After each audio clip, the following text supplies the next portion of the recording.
Chapter 2, Part 2. Arthas. You have killed a mutated flame boar. Plus 10,000 EXP gained. Level up. Militia. 11. 2200/2200. Plus 33 STR plus 33 and plus 22 dex. I quickly stored the drops, but the trouble hadn't ended there. The loud noises were going to attract other animals, and I didn't have much time to run, so I got back on the tree again, but not before throwing the large boar's corpse inside my inventory. Sure enough, within minutes, the whole area was filled with many animals. Many of them fell into the trap in the commotion, while some stood surrounding the hole in the ground. I, for one, wasn't going to let this chance go, so I quickly started sniping the animals one after another. The thing with changing classes was that I could only equip one class of each tier at a time, and I got the stats of only the equipped classes, though the active skills remain even if they are 50% less powerful. So with the level 20 apprentice hunter switched out with a level 11 militia, my damage was reduced by a lot, but even then the poison made by Vena was very useful. It was a total massacre. In the next few hours, I was able to level up my militia class to level 18, not to mention the drops, and in the end, I ended up sleeping on the tree itself. By the time I returned back to the village, it was the afternoon of the next day. I went straight to Gunter's hut. "Oh, Arthas, it's you, lad. How was your hunt?" he asked. I noticed the people around me, but right now I was not in the mood to delay. I would like to complete the quest for the hunter's examination. You completed the quest. My, that was quite fast if I do say so myself. Well, what are you waiting for? Show me your badge. I passed on my apprentice hunter badge to the guy, and he did something to check it. Well, there was a talk about a secret final exam that the candidates have to find out for themselves, he said, scratching his chin. At this point, I was getting irritated. Sleeping on a fucking tree can make people irritable, dulled emotions or not. And thus, a few words slipped out of my mouth. Oh, come on. Do I need to learn it now? Congratulations. You have unlocked a secret achievement. Man of Culture. Title gained. Traveler. Reward. Unique skill. Shinjinryu. Keep seeking more of these secrets hidden in the world of Arcana. I stood there still, looking at the notification in front of me. You've got to be kidding me. At this point, there wasn't a doubt in my mind. The game master, he was a transmigrator like me. Gunter looked at my shocked look and laughed. Don't worry. Those are just rumors. You have passed the exams. These are just the exams for a hunter and you did great. Here, lad, have your badge. He handed me a badge which I took absent-mindedly. Even the quest completion in front of me was not enough to get over the shock. Gunter handed me a new badge. Hunter's badge. Plus 5 STR, plus 5 and plus 5 dex. T3 class. Hunter unlocked. Congratulations on being the first one from your region to advance to a 3rd tier class. Title gained. 1 among 1,000. Plus 20% increased EXP gain. Keep doing your best, traveler. I looked at notifications and instantly observed the difference.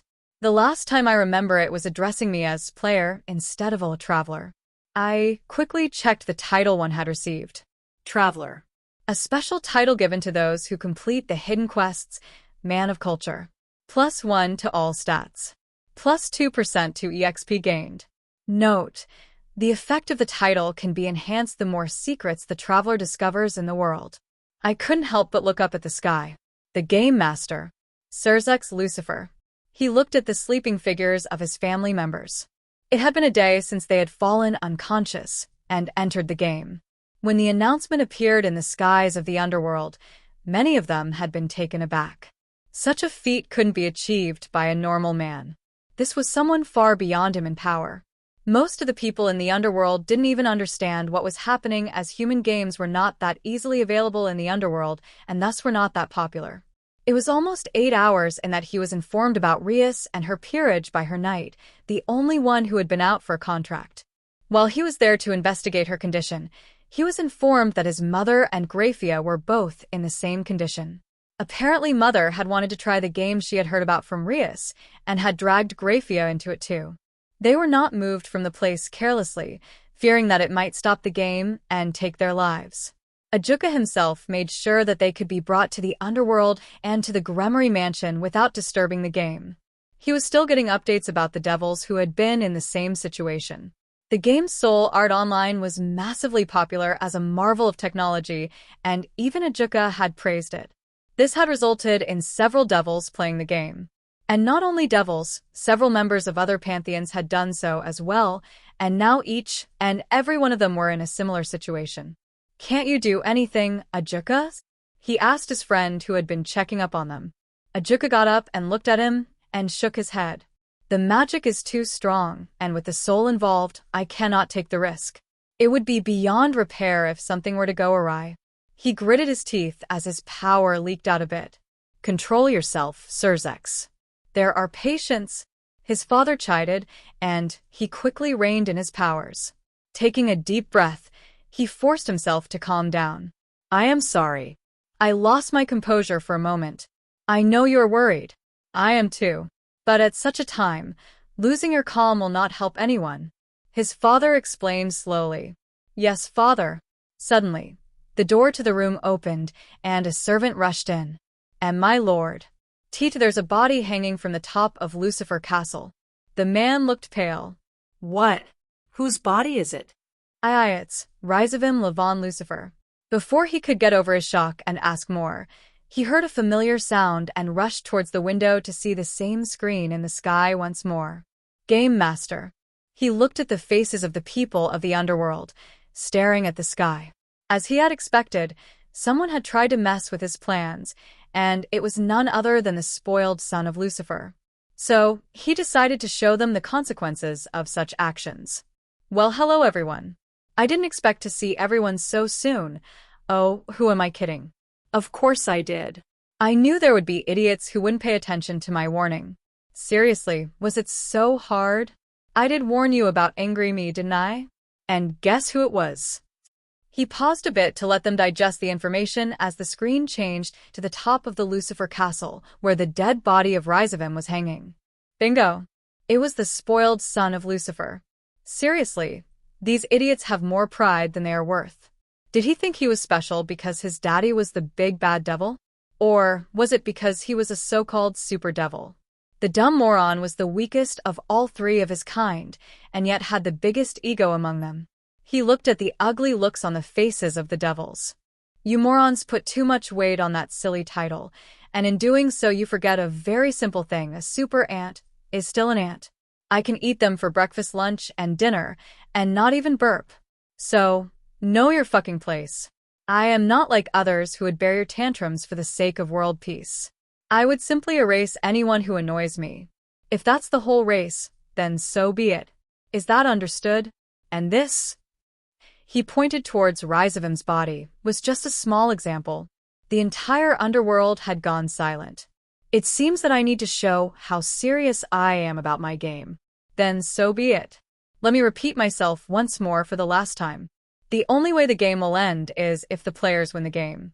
If anyone tries to use any other way, well, hold on a moment. Let me show you what I will do." He shifted the camera to another location. The screen was filled with the sight of a large beast with characteristics coming from different animals like a lion, a leopard, a bear, a dragon, etc. It has 7 necks, 7 heads, with 10 horns, as well as 7 long, thick tails of different shapes. It also has 4 stout arms and 2 legs that are even thicker than its arms. Its main body is that of a primate leaning forward and is covered in black fur and what appears to be scales all over its body. Its size is well over several hundred meters.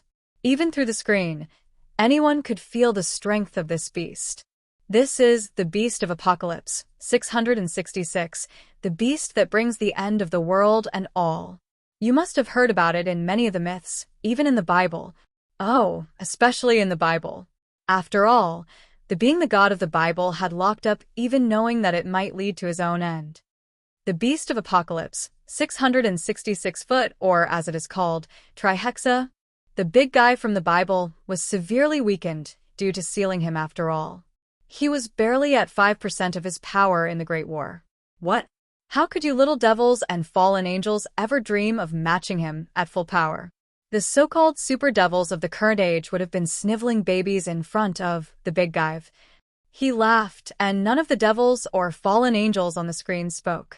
Nah, the guy was dying as it was, so he decided to cull the numbers to such a degree that the leftovers didn't battle even if it was just to save themselves from extinction. Anyways, let's not go off topic.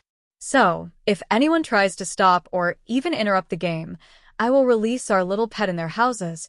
He then paused and looked at them, his lips curling up into a smirk. Oh, and if they by some divine miracle survive that, I will. He zoomed out to show himself and his 3 lovers take personal fucking action against them. With his speech done, he decided to show them a small glimpse of what he could do. Now for the punishment for the ones who made the first offense. Don't worry. I am not a beast. I will not take any more lives today. But something needs to be done to keep you idiots reminded of the consequences. The screen shifted towards a familiar floating island. Agaria's. He snapped a finger, and the entire island was covered in bright light, completely vanishing. No more fancy chess pieces for you. I believe you have already recovered your population enough. Now think about managing them properly rather than keeping on increasing them with disposables. Alright, gotta go. I have a game to supervise. Ciao. Keep being good children, or the angry me might come next time and go full Thanos on you. He looked at the confused looks of the people. What, you all don't know Thanos? The guy who wiped out half the life in the universe in his over-the-top family planning scheme? The purple guy. I am inevitable, snap. Thanos? Tisich, what uncultured people. With that he shut the screen off. Seriously, no culture in this world at all. He complained. I doubt they even know your definition of culture. Tiamat rolled her eyes. Well, if they did, they wouldn't have to throw all their hopes on a guy with a vocabulary of a single word, breasts. I personally thought it was hilarious. Red laughed. Their conversation was interrupted by Ophis of all people. Someone got the Man of Cultured achievement in the game. Ha! He thought he misheard. Someone got the Man of Culture achievement in the game. She repeated again. He shot up from the chair and went to the screen and saw the scene play in front of him. Oh, come on. Do I need to learn it now? None. This wasn't even a reference anyone could get by mistake. His face lit up as he looked at the blue-haired boy on the screen. With a single wave of his hand, all the information about him was in front of him. Arthur Strauss. A super genius with slightly muted emotions. The more he read the information about the kid, the more he was sure. Arthas. Is he for real? Could he be any more obvious with that username? Is he someone from your world? Red asked, peeking over his shoulder and on the screen. Yup. A reincarnator. Ha ha ha, looks like your theory might really be correct. But anyways, you got a fellow man of culture. She laughed. Oh, that he did. That he sure did. And it seems that this junior of mine was quite bored of his normal life. Or else, he would have never jumped into SAO of all things. In that case, let's see how he does. At least the work he had put into all those hidden references all over the game wouldn't go to waste. Chapter 2, Part 3. Arthas. I went back to my room and closed the door. Suddenly the safety of the room didn't seem that comforting anymore. My heart was beating fast. Suddenly I recalled the advice Vena had given me and forced myself to calm down and took a deep breath. Once I calmed down, I analyzed the situation over and came to the conclusion that worrying didn't help me at all. If the guy wanted to harm me, I would be dead no matter what I tried since I was almost surely exposed. But if he didn't, then I would just be wasting my time and energy worrying. The thing I needed to do now was to concentrate on the game and find a way to clear it. When this thought came to my mind, slowly but surely my worries settled down. I shifted my attention to the next thing on the list. With a T3 job now, I couldn't stay in this village anymore, so I had to move from this place to the nearby town. Technically, I could have moved right after I had achieved a T2 class, but Hunter was a very useful class, and this place had it, and I was also in a race against time to get to the T3 class for the bonus. 20% EXP gain boost was a lot, especially considering how much EXP I would need in the next tiers. There was also the Shinjin Ryu skill. And damn was it broken. Shinjin-ryu. Unique skill. Level 1. EXP. 0/1000.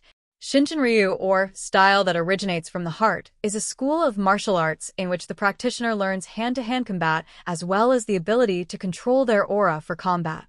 Passively increases +2 STR +2 Yendi +2 DX +2 INT +2 WIS per level. I didn't even know what the max level for this skill was. At this stage, it was like gaining another T2 class on the side. I remember that this was the martial arts used by Isaac Netero. And the best part about it was that it was a passive skill. This actually encouraged me to search for more references. I had sold most of my drops from today's hunt, except the ones from the mutated boar. The tusks and the horn could be used to make a weapon with special attributes, and the hide could be used to make armor with fire resistance, but Braham couldn't make those, and I needed to go to the nearest town to find out about it. I still needed to figure out what the next job class would be. Militia sounded a good bet, so maybe get it to full level on the way. I had already obtained a map to the nearest town line. With everything decided, I took some rest since it was almost evening and went out to eat at night. In the restaurant area, I saw Vena dining. Arthas. She greeted me when she saw me coming there. Come here, join me. I did. How was your hunt? She asked. It was successful. Great. So, what are your plans now? I am planning to leave for the town. Already?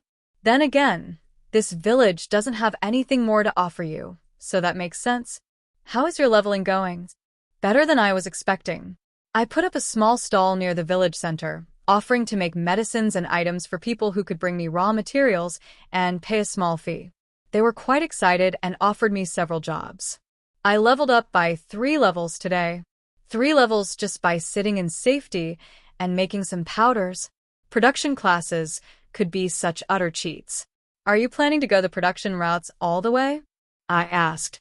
From what I had seen of her, she was trained in combat, and I didn't think she would let that talent go to waste. And just as I had expected. No. Production classes can only help me so much.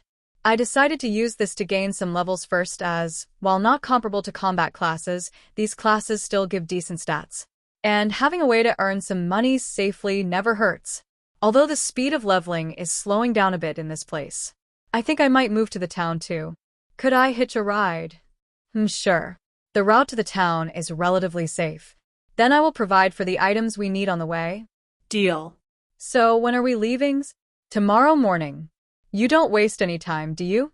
But then again, as the saying goes, the early bird catches the worm. Sure. I will inform Madame Martha about it. At the village gates at 6 in the morning. It would be the best time to leave, so that we can cover the most distance while it's daytime. All right. We talked for a bit while we ate our dinner. She left early as she needed to pack her stuff. I didn't mind her tagging along as making connections was essential in a Vermorpk. I couldn't beat the game alone. She seemed like the social type. As for myself, I sucked at it due to my condition. Surprisingly, she didn't seem bothered with it, almost as if she was used to it, and thus it felt comfortable to talk to her. Next day, I was at the gate of the village by 6 in the morning. Vena came soon after. I prepared some food for the way. She showed me a basket before putting it back into her inventory. I always carried some emergency food to last me a week or so, but this helps, I guess. I nodded at her. Let's go. There was a fairly clear path from the village to Line. Do you know what you're going to do after reaching Line? She asked me. Try to find out information about advanced tier classes. T3 is not enough. Any ideas on what route you want to take? Combat. Hunter is a good and balanced class, but lacks the damaging skills necessary. I might try for other classes. Maybe a knight or something. What about you? I prefer fighting from a distance. I might search for any magic classes. Oh. You know how to gain those? I asked, surprised. I talked to Madame Martha, as well as her circle of friends often, and they told me a way to get started if I wanted to learn magic. How? Become a scholar, she replied. Huh. At least for the basic magician classes, getting a scholar class is the first step. It opens up several routes. From there one can decide what kind of path they want to follow. There is an academy in the town which can give you the scholar class on completing a quest. I see. It does sound reasonable, I replied, while in thought. On the way, we discussed several topics. Are you not going to join any groups? Hunting is going to become progressively challenging at the higher levels. It won't be easy if you want to solo things. I might join a guild if I find a suitable one, I said after some thought. Right now I have too much going on in my mind. Yes. Getting along with your team members is the most important thing, or you won't be able to trust them with your back in live combat. She replied, getting a faraway look in her eyes. This girl, she was really experienced in combat. In fact, this should have been obvious when she wasn't shaken from killing those thugs that day. But that also made her a reliable partner if she somehow joined me. I was planning to level up a bit on the way. Do you mind? Oh, why not? While making herbal mixtures is a good way to gain experience, it's terribly boring. Do you have somewhere in mind? There's a place nearby with a pack of wolves. I opened the map and showed her the place, and we decided on a spot to hunt from. We were in a hurry, so I didn't have the time to dig a hole and camp there. We will need something to hide our scent. Scent. The wolves have a very sharp sense of smell. They would easily catch us if they smell us. Then what do you suggest? Normally, I use mud to cover myself, but even some strong-smelling leaves wrapped around our bodies work, I added, knowing that ladies would generally be averse to getting dirty. She apparently sensed this and looked at me with a smile. I can see why you are so ahead of others. You don't mind getting yourself dirty to reach your target. Something a lot of kids from my place could learn. Don't mind me. Leaves might work, but they won't be as good. She pointed to a pond nearby. We can get ourselves clean here after the hunt. Anyways, I haven't had a chance to experience this for a long time. It's like I am starting my training all over again. Brings back some memories. I couldn't help but ask. You have experienced combat? You look very young. She smiled. Oh my, asking a woman their age is a no-no. I am sorry. I quickly apologized. Don't worry. It was nothing. She didn't speak anything further, and I didn't probe either. We were not that close yet. We quickly got ready, equipping our armor and covering ourselves in mud. I saw that she didn't hesitate even for a moment, and my respect for her grew a bit.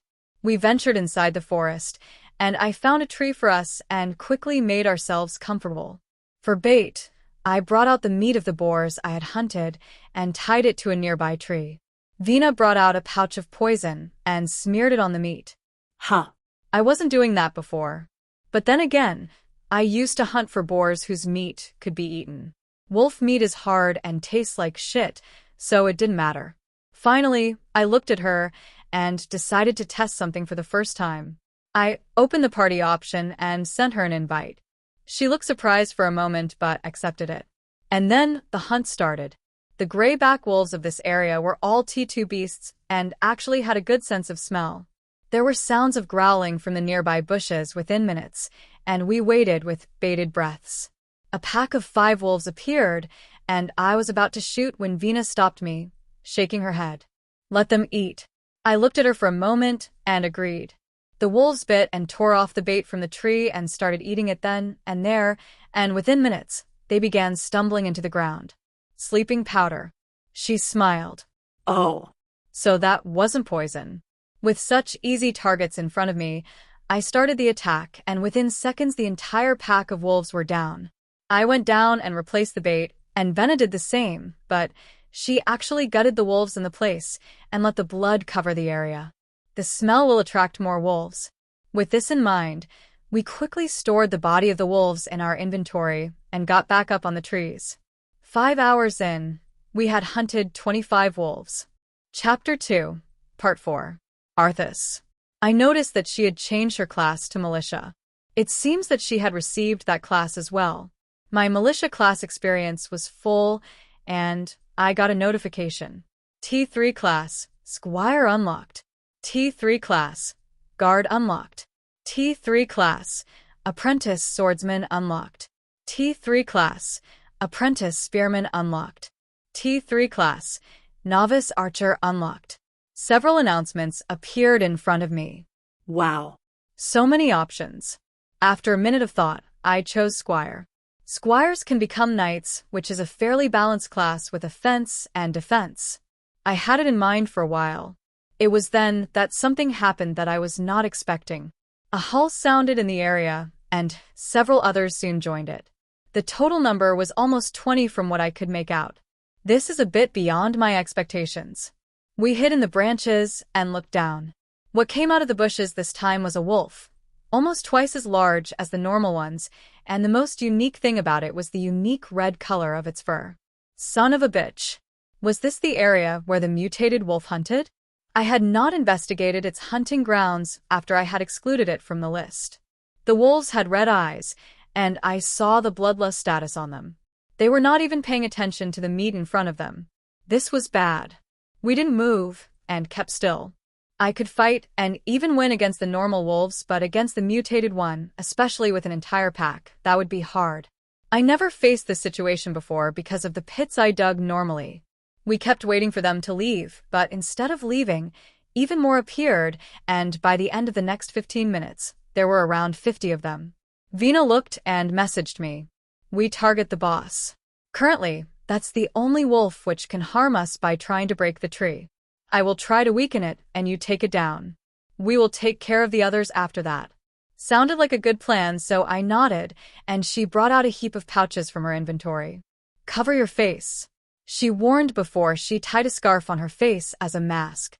I looked at her in astonishment, and she gave me a smile. Even in this dangerous situation, she was smiling so calmly. Just who is this woman? I, however, didn't have the time to think about these things right now. I knocked a poisoned arrow onto my bow and took aim and made eye contact with her. In a moment of mutual understanding, she threw a pouch directly at the red-furred wolf's eyes, and it looked up immediately as the whole area was covered with a red dust. I realized that she was using the same thing as me, chili powder. By then, I had already prepared one of my new hunter skills. Aim eyes, and let the arrow go, straight to the wolf's eye. It let out a loud growl, and all the wolves started growling, but unable to reach us. The red powder was burning their eyes, and Vena wasn't letting up on her assault as she rained several different pouches down on them, one after another. I didn't stop either as I rained arrows after arrows on the mutated wolf, using my other skills in quick succession. Aim legs. Disable. Lethal shot. In just a minute, the wolf pack was full of status effects. They were not retreating due to the bloodlust effect, which was clouding their judgment, and kept on trying to jump on the tree to get to us. The weaker ones started falling one after another. The mutated wolf decided to take action on its own and opened its mouth as embers of fire formed inside. Magic. I didn't give it any chance, however, shooting directly inside its mouth. The magic was cancelled, and it stumbled down. With the combined assault, the wolf was down after 5 minutes. By then, the rest of its pack had either fainted or died from the effects of the pouches. I kept shooting them, but didn't go down. We needed to wait for the poison to kill them all and settle down. When we went down, it was already dark and the entire area was eerily quiet. Did we hunt all the animals in the area? Damn. Herbalists were scary. I looked at my level. Squire. Level 15, 1000/5500. Even her militia class had reached level 18. Without a word, we collected all the bodies and left the area. It wasn't until we were out of the forest area that I let out a sigh of relief. That was fun. I haven't had this much fun in a long time. She was the one who broke the silence, and I looked at her dumbfounded. I won't lie. My heart was still beating fast. I was excited too. But my case was different. What was wrong with her? She looked at my expression and giggled. Let's get cleaned off. I am more afraid of ruining my hair than I am of those wolves, dear. Okay. We trekked towards the place with the pond. I scanned the area for wild animals and found a few snakes and nothing else. This area was still under the wolves and they hadn't respawned yet, so we had some time here. Alright, you can keep watch and guard me while I take a bath, and I will do the same. Surprisingly, the one to say this was not me. Oh, she was gorgeous. There was no argument about that. In fact, she was probably the most stunning woman I had seen in both my lives. That said, My instincts warned me not to look at her in the wrong way, especially when I remembered the fight with the wolves. So, despite the alluring scene in front of me, I kept my sight on the area around us. Venelana. She walked into the clear water of the pond and splashed her face with some clean water to rinse off the mud. This game was turning out to be more than she had expected. It has been almost 18 days since the game started, and there were no signs of this thing ending. Even if what the so-called game master said was true, it would still be around a day in the outside world, which meant that her body would have been discovered by someone and her family informed. Knowing her son and husband, they would have already called for the best magicians, including Ajuka, to take a look at her condition, and they still hadn't found a way to break it. Then again, a soul contract, if what the game master said was true, would never be easy to break. Even a week in the outside world would be 5 months in here, so she was preparing to enjoy this while it lasted. Staying at home had been getting boring, and to be quite honest, she hadn't had this much fun in a long time. Despite their relatively peaceful behavior nowadays, they were still a race which was made to combat against the forces of heaven and fallen angels. Her current level of power reminded her of her childhood, and while back then her training had been with the ongoing Great War in mind, this was like a more enjoyable game. She could see this becoming a great hit had it not been for the whole being trapped in the game debacle. Suddenly, she heard a swishing sound and quickly drew a dagger she had on her side, only to see an arrow fly past her and hitting the ground, and a hissing sound sounding from the place as a snake writhed in pain before falling dead. She looked at the rock on the bank of the pond and saw Arthas holding a bow and arrow and checking the surrounding area. It had been a few days since she met this kid, Arthas, and he reminded her a bit of Kaneko, although much better than the poor girl. In fact, he had been a true gentleman to her every time she had met him, unlike most of the other men whom she had seen in the village. The thugs who had died that day had just been the worst among the bunch. Conditions like these tend to bring out the worst in people, and so, him, a young boy, the same age as her daughter, being able to keep himself in control and behave as he does, said a lot about his character and mental strength. Thus, she chose to accompany him to the nearest town, to know more about him. As she had said, the game was only going to get harder, and she too needed people to protect her back, and a sweet boy like Arthas seemed like a good choice. Her original plan was to find her daughter and her peerage and Grafia and form a team with them, but who knew how long that would take? And having another good team member like Arthas wouldn't hurt. And it looks like her choice was correct. She had gained more levels in a few hours than she had done in the past 18 days. With a final splash of water, she rinsed her face and turned back, walking out of the pond. She saw Arthas, turning the other way, giving her some privacy to change, and giggled. If she was stuck in this game for the next few months, then she was going to enjoy herself to her fullest. Author's note: a lot of things happened in this chapter. Our boy got the first T3 job and is making friends with Mama Gremory. In doing so, he unknowingly gained the attention of the Game Master, someone who has the whole DxD world by the balls right now. Rizavim tried to be evil in front of the Game Master and got his neck snapped while the entire underworld was threatened by the Game Master, his family, and their pet. The Game Master doesn't like interruptions in his game, and now the whole world knows this. Meanwhile, Arthas has finally left the beginner's village with a surprising companion. We will see the reaction of the whole world in the next chapter. Till then, have fun. Enjoy the next chapter. Good day, peace out. Chapter 3, Part 1. Arthas. I woke up to the sound of Vena's call and quickly gathered myself. We had camped after taking a bath. While I normally slept in caves or at the top of trees in a sleeping bag, she had somehow ordered a tent from her recent income. I didn't even know the beginner's village would have such things. Still, we both didn't share the tent, despite her invitation. I offered to guard her while she slept, and she would do the same for me. This was still a forest area, and we never knew what could happen. She liked the plan and agreed. Although before sleeping, she scattered some kind of powder which I later found out was a repelling powder. It did exactly as the name suggested. A low-grade repelling powder kept animals of Tier 1 away. I woke up and stretched before leaving the tent only to see Vena cooking something on a bonfire. "Good morning, Arthas." She smiled at me as I came out of the tent. It was already morning, so I decided to prepare some breakfast for us. She removed the pot from the bonfire and opened it to reveal boiled eggs. There were already 2 plates ready with sandwiches, and she added the eggs after peeling the shells off to the plates. There, all ready. Thank you. Oh, don't mind it. I did say that I will take care of the expenses of the trip, didn't I? You have already done more than I could ask for during the hunt. And I gained experience from the hunt too. It was something we both agreed to. Now wash up and get ready. You don't want the food to get cold. I nodded and went to the pond to wash. We had a simple breakfast, and while she cleaned everything up, I packed the tent and gave it to her. We talked about some random topics.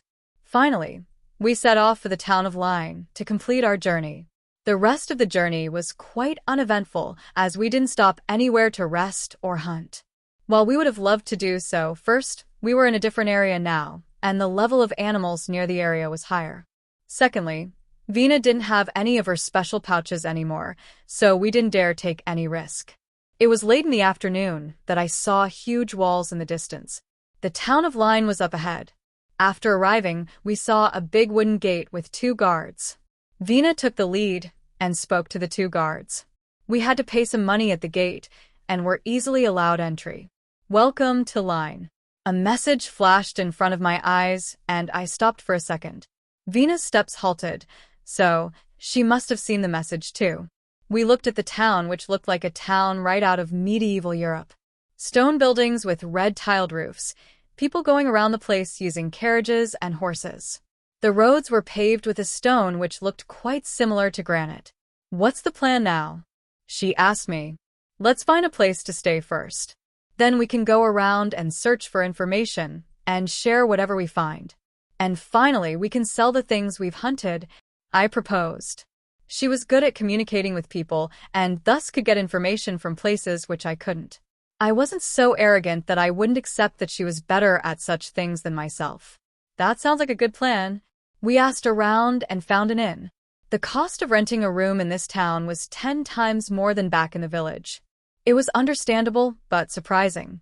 We booked 2 rooms and left outside to collect information.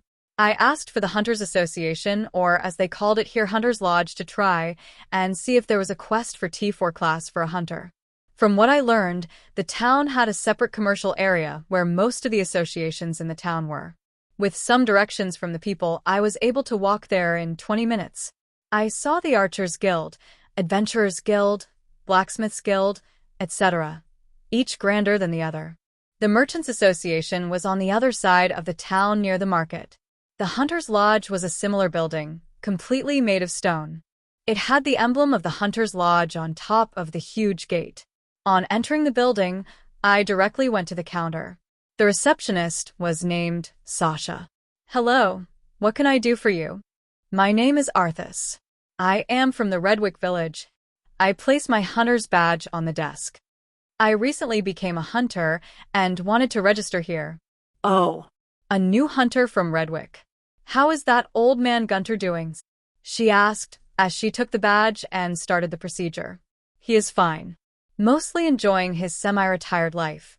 Ha ha ha ha, he has always been like that. She handed me my badge back and laughed. At the Line Hunters Lodge, we have 8 advisors who assist the hunters. I am your advisor. You can submit your quests to me, as well as ask me any of your doubts. I look forward to working with you, Arthas. Thank you. I did have a few questions, and was wondering if you could answer them. Sure. Ask away. What is the next class advancement for hunters? Oh. Thinking about a class advancement already? Quite ambitious, I see. Good, I like it. Class advancement is a complicated thing. There can be several branches you can be qualified for, and several rare ones are unknown, so you will have to figure them out for yourself. We, at the Hunter's Lodge, do have a few standard ones. You can check and see if you see something you like. She brought out a brown-colored leather-bound book from one of the cupboards behind her and handed it to me. I opened the book and took a seat nearby. The book explained about the job system in quite details. As Sasha told me earlier, the job trees were complicated. Methods to reach till the T5 level was available quite easily. It was when people wanted to go beyond T5 that the real problem began. Not all classes had the same upper limit, and if one cannot unlock a higher class, they can never advance. This makes a huge difference in their power levels. For example, a level cap T5 will be level 150, while a level cap T6 will be level 210, getting 60 extra levels from the T6 class. And generally, all classes which are that advanced give a huge stat gain, which makes a great difference. Hundreds of stats of difference can make T6 players be in a league of their own when compared to a common T5. This is why most people kept the way to advance to higher classes a secret, and any type of knowledge about them was one of the most valuable products in this world. In fact, the social hierarchy of this world was greatly dependent on this as well. For example, anyone with a T6 class could be given the title of a noble by the government, and they could rise in rank as their tier increased. They could also open private guilds of their own. To put things into perspective, the king of this country was a T8 swords master and was the strongest person in the country, and there were only 6 such countries. Other countries only had T7 kings and were far smaller. Tier 9 jobs were legendary, and Tier 10 was almost the thing of myths. The hunter class tree was also only up to T5 in this book. It had several options for a T4 job. The standard one was the ranger class. It was basically an advanced version of the hunter class but with greater stats and skills. There were a few non-standard ones, one of which was something I qualified, for example, bounty hunter and mercenary. There was also the fact that this book only contained the legal class trees. Apart from these, there were the illegal class trees which are not included in the books. Apart from this, many jobs are race-specific, which means only people of certain races can get those. For the ranger job, I just had to level up my hunter to the max level and pass another test at the Hunter's Lodge to get the badge. The ranger class further branches off in 3 parts: combat ranger, snipping ranger, and trapping ranger. Unfortunately, the method to reach those was not recorded here. I will have to go to a bigger town, or maybe the capital, to find that. Apart from this, the rarity of classes also mattered, as rarer classes gave a greater stat gain and allowed someone to fight ones with higher tier classes. There was also the fact that once someone reached T6, leveling up became extremely hard. I also found something important. Turns out that people are supposed to take their hunter's test in towns, not the villages. There are, however, certain exceptions which can be made, and that's when someone hunts a mutated beast solo. Originally, the hunter's test in this town is actually easier than in the Redwick village. Fuck. I didn't know, or I would have left for the town earlier. I did note that I could change into a knight after leveling up my squire class to full level and taking a test at the Knights Association. I noted down whatever I could and bought several necessary things like the maps of the nearby area before leaving the building, and checked out the other associations before returning back to the inn. Chapter 10. Chapter 3. Part 2. Azazel. The contract was made through a virtual interface. How did he do that? He pondered as he moved away from the hospital bed. Barakiel was still sitting beside the bed, looking at his daughter. He felt bad for his brother, who finally got a chance to meet his daughter, but it was under these circumstances. Shaking his thoughts away, he decided to face the other people in the room. So, any idea where this guy came from? He asked Surzex, who was standing between 2 beds with his mother and sister. The guy had been under immense pressure. The son of Lucifer was killed and hung on his very castle, and the entire mine of their magic mineral was whisked away. The entire underworld was in a state of alert. People were terrified and riots were happening in several places, and the 4 of them have been working overtime to soothe the rising tensions of the people. The man couldn't even spend time beside his trapped family members' bodies. The answer came from Ajuka instead. There were no records found about this person. Who he is, where he came from, everything is unknown. We don't even know how he formed contracts with those 3, or that goddess Tiamat was even alive for that matter. Yeah, tell me about it. I was the one who personally led the attack on Babylon under Father's orders.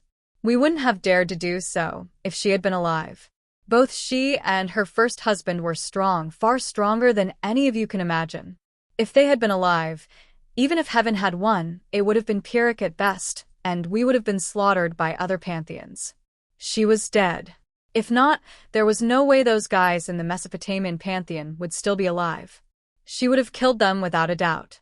She died, and the Dragon King Tiamat was born from her remains. He took a deep breath. And yet, she is somehow back. Did that guy? How did he do it? Not to mention, Great Red and Ophis? The more he thought about it, the more of a headache he got. He turned to look towards another person in the room. Was father actually exhausted from sealing that thing? Michael's face took on a sad look, and he nodded. Azazel couldn't even imagine a being that could force their father to that extent, and that was just to seal it while it was asleep.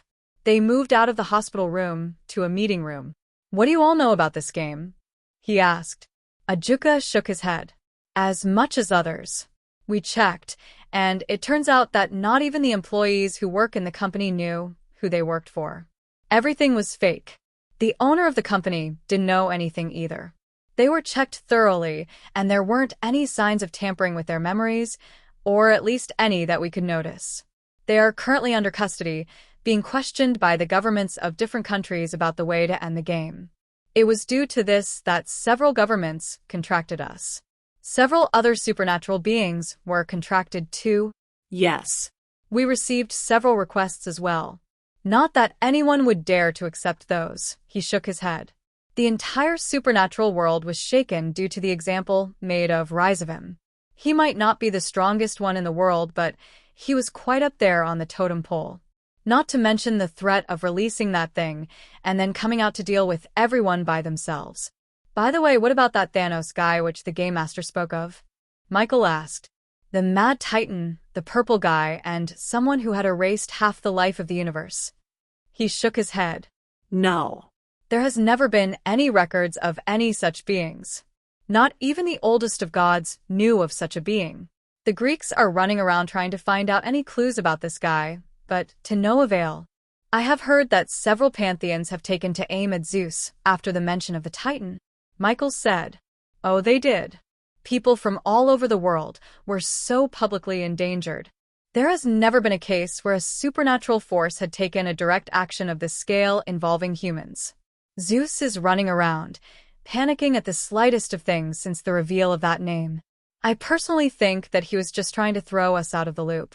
I mean, if someone had actually erased half the life of the universe, we would have known.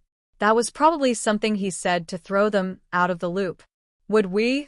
Ajuka asked, and everyone in the room turned towards him. What do you mean? You didn't notice the word he used. He said, universe. Generally, when we refer to our world, we use the word world. In some cases, planet for the human world or even dimension, but never universe. So you mean? He narrowed his eyes. We have never been able to find out what lies outside the dimensional gap because his eyes widened in realization. Great Red guarded it. But Great Red is now with him. So did he mean the ones outside the world? Suddenly realizing the true meaning of the words and then understanding the implications of the words, he found his mouth open. It is still my guess, but it does make a lot of sense. I mean, how does such a powerful figure remain unknown? This explanation does provide a reasonable explanation for this. The Mad Titan, are you saying that there is truly a being who erased half the life of the entire universe? Michael asked, shocked beyond words. But that kind of power, no, that's impossible. No one spoke anything, still trying to wrap their minds around the idea. And that Game Master had spoken of such a being as if it was a casual thing. Do you all have any plans for rescuing the ones trapped inside? Barakil asked, breaking the silence which had enveloped the room. He looked at his brother and sighed. It's not like we don't want to, Barakil, but you must understand what would happen if anyone interrupts the game. Then we don't interrupt it, Barakil replied, gaining the attention of the people in the room. What do you mean? The Game Master said that we cannot interrupt the game and that the game will only be stopped when it is completed, so why don't we send in some people to assist in completing the game? You want us to send people inside to who knows what kind of danger?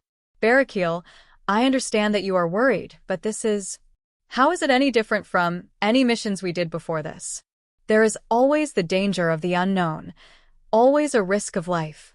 Well, for first, we don't even know if what the Game Master said was true. Do you think someone like him would have any reason to lie to us? You saw his power. The guy has the entire world in his hand right now. Why in the name of father would he even lie? But that's a good plan, Barakiel. A voice interrupted his sentence. Surzex had a serious look on his face. What you said is, without a doubt, a viable plan. Can we have other people enter the game, Ajuka? Ajuka stared at Surzex for a while and then replied. If we use other sources, it might be considered as interruptions, but if we could find other unused consoles and use those to connect, then maybe the game master wouldn't interfere? You guys want to risk it all on a maybes? I am willing to risk my life. Surzex stood up and then turned to Ajuka. Do you have any plans? Ajuka thought for a second. He was actually considering the insanity. Their official website wasn't under the control of the employees, and we couldn't crack it. No one could find the place where it was being operated from. We could perhaps try contracting the game master through it. It's a long shot, but maybe we could ask permission, he suggested. Surzex nodded. Then we do it. If there is no reply in a week, we will discuss what to do next. All right. Azazel closed his eyes and let out a sigh. This was much better than just running in blind. I will try to do the same. Maybe some other factions will be interested in joining this operation if we actually get a permission. He spoke finally, looking at Barakiel, who nodded. But you will not be going in. Azazel. No arguments on this, Barakiel. I will send the best people we can find, but I can't afford to lose you at such a time, he replied firmly. Barakiel stopped the argument too, but he knew that he was not happy. This whole mess was turning out to be such a pain. Chapter 3, Part 3, Arthas. And that's all I could find out. I completed my side of the report. That's a lot of information to take in. I talked with some people around the town and visited the Merchants Association and the market. I had a letter of introduction from Madame Martha and found a place where I could work as an apprentice herbalist. The shop is actually run by her grandson, Luther, and his wife Greta, she explained. A letter of introduction? Gunter never gave me one of those. Was it because of the affection levels? Did the game even have such things? I will have to find out more information. Will you be staying with them? I asked. In the village, she stayed with Madame Martha, so maybe she will stay there. Unfortunately, they have no empty rooms at their place. It was different with Madame Martha, as she was living there alone, and I was offered a place. Luther and Greta have a whole family here. So, I guess I will have to find a place to live till then. What about you? Where do you plan to stay? I don't know. I will try to see if I can get any information about a 5th-tier class change in this town, or else I would have to move to the next town after I complete my T4 class. But that would still take around a month or two. Possibly. I don't know how much experience I can get from the monsters around this place.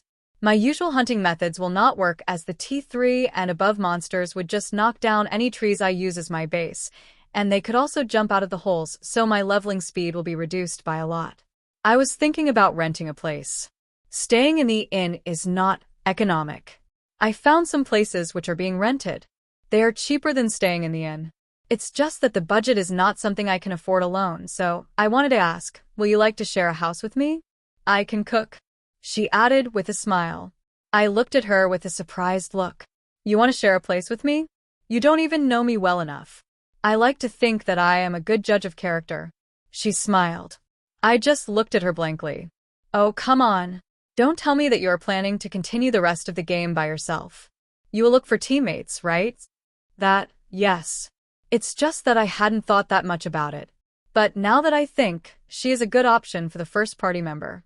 She had fighting experience and could even teach me things, and she had a good production class on the side.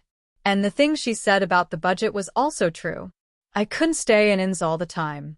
I thought about it for a few moments and nodded. Sounds like a plan. Great. Then we can go and look at the place tomorrow. Okay. I nodded. We had dinner and left for our rooms. I wanted to explore the areas in the town at night to find information about the less pleasant side of the society, but decided to refrain. With my T3 job, I could be a hotshot in Redwick, but here? Things were different. The absolute safety of the beginner's village didn't apply to any other town. The only places we could be safe were private houses, and these in rooms. I woke up the next day and went downstairs for breakfast.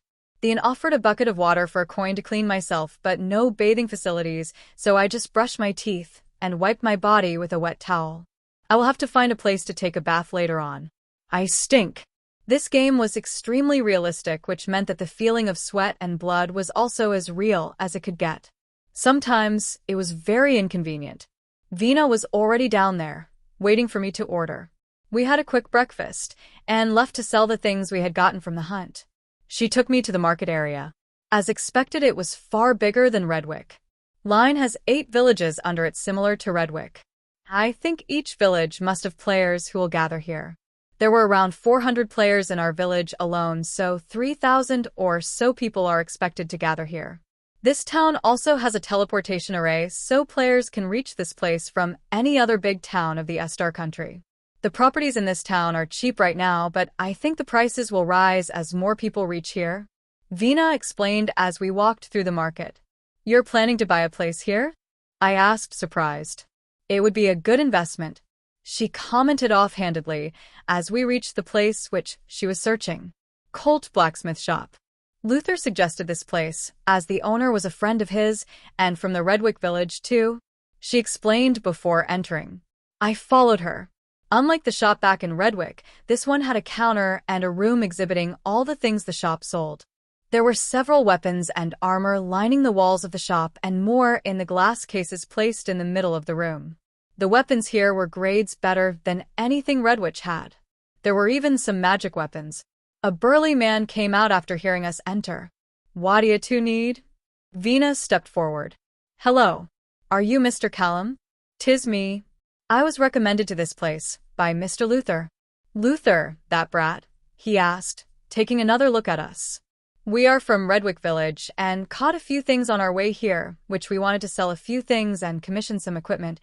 Redwick. Been a while since I went there. How is old Braham doing? Still kicking? He laughed. Yes. Mr. Braham seemed to be in good health. He is currently teaching an apprentice. Oh, the old fellow took an apprentice. Good for him. He nodded. I watched her talk with the guy as if they had known each other for ages. Seriously, this woman had a speech skill of 100. Come with me. He led us to the back of the shop, his workshop, I think. Show me what you got. She looked at me and I nodded. Pointing to an empty place in the corner of the room, I asked, Can I use this place? Sure. I unloaded everything from the inventory to the ground. The man raised an eyebrow. You two hunted this while coming here? He got up and picked up a wolf hide. How many weeks did the two of you hunt? We were lucky. She smiled. Oh, I don't doubt that. This is the hide of a mutated red wolf. That thing was the reason behind the name of the village.